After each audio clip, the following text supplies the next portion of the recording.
জাপানের সাথে ঐতিহাসিকভাবে বাংলার যে একটা মিত্র বন্ধন তিনি সৃষ্টি করে গিয়েছিলেন রাজা হিরোহিতো। এই রাধা বিনোদ পালের জন্য, বিচারক রাধা বিনোদ পালের জন্যই তিনি ওয়াদা করে গেছেন, পুরো জাপানি জাতিকে বলে গেছেন, যতদিন জাপান জীবিত আছে, যতদিন এই ধরাধামে জাপান নামে একটি দেশ থাকবে, ততদিন বাংলার মানুষ যেন কখনো অভাবে যেন না মরে এবং জাপান যেন তাদেরকে সবসময় সহযোগিতা করে এবং তার কাছে কৃতজ্ঞ।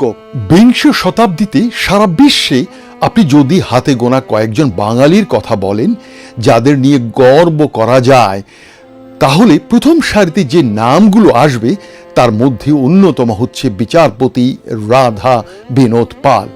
আজকে মেট্রো রেল, এয়ারপোর্ট, মাতার বাড়ি, গভীর সমুদ্র বন্দর হতে শুরু করে শিক্ষা ব্যবস্থায় বন্ধু দেশ জাপানের অবদান অনস্বীকার্য।